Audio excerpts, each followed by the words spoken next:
બે-ત્રણ દિવસથી આ માલદીવ વિવાદ છે એ ખૂબ ચર્ચામાં આવ્યું છે, પરંતુ આ વિવાદ શું છે એની થોડી જાણકારી આપના સુધી ગ્રાફિક્સ દ્વારા પહોંચાડવી છે।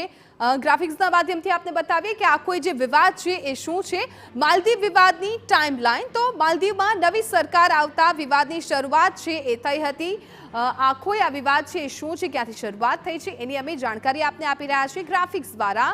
તો માલદીવમાં નવી સરકાર આવતા વિવાદ, નવા પ્રમુખની પાર્ટીએ ઇન્ડિયા આઉટનું કેમ્પેન ચલાવ્યું હતું। આખાય માલદીવ વિવાદની જે ટાઈમલાઈન છે ગ્રાફિક્સ દ્વારા આપને બતાવી રહ્યા છીએ। માલદીવમાં હાજર ભારતીય ટીમને રવાના કરવાનો વાયદો પણ કરવામાં આવ્યો છે। આખો જે વિવાદ છે માલદીવમાં સુરક્ષા માટે ભારતે એક ટુકડી છે એ પણ તૈનાત કરી છે। આ તમામ વિગતો છે એ આ વિવાદ વચ્ચે ખૂબ મહત્વપૂર્ણ।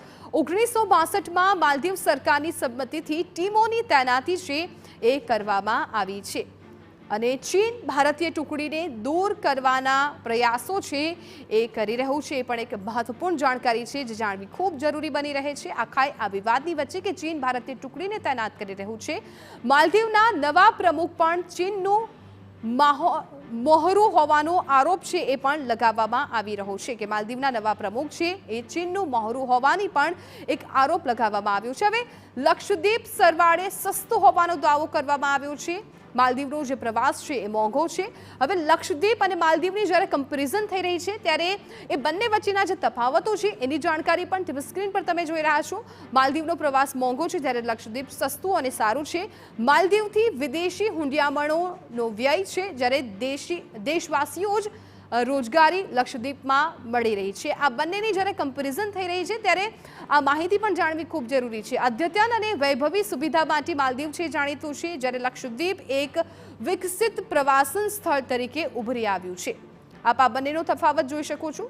સેલિબ્રિટીની પહેલી પસંદ માલદીવ હતું, પરંતુ હવે લક્ષદ્વીપ તરફ સેલિબ્રિટીઝનો ઝોક છે એ વધી રહ્યો છે અને તમામ સેલિબ્રિટીઝ છે એ પોસ્ટ પણ કરી રહ્યા છે લક્ષદ્વીપની અને ખાસ કરીને હવે માલદીવને ના લક્ષદ્વીપને હા, કેમ કે સોશિયલ મીડિયા પર પણ અત્યારે આ ટ્રેન્ડ થઈ રહ્યું છે એની વિગતો જોઈ લઈએ। પીએમ મોદીએ લક્ષદ્વીપ પ્રવાસના ફોટો અને વિડીયો શેર કર્યા છે અને ત્યારબાદ આખો આ વિવાદ છે એ સામે આવ્યો છે અને સોશિયલ મીડિયા પર હેશટેગ માલદીવ અને લક્ષદ્વીપ છે એ પણ ટ્રેન્ડ થઈ રહ્યું છે। પોસ્ટ પર માલદીવના 3 પ્રધાનોની અશોભનીય ટિપ્પણી। હવે આખો જે આ વિવાદ શરૂ થયો છે એની જાણકારી આપી દઈએ। પોસ્ટ પર માલદીવના જે 3 પ્રધાનો છે તેમણે ટિપ્પણી કરી હતી। પીએમ મોદી સાથે ભારતીયોને પણ તેમણે નિશાન બનાવ્યા હતા અને ત્યારબાદ ભારતના તમામ લોકો છે ભડકી ઉઠ્યા હતા અને સોશિયલ મીડિયા પર રોષ ઠાલવવા લાગ્યા।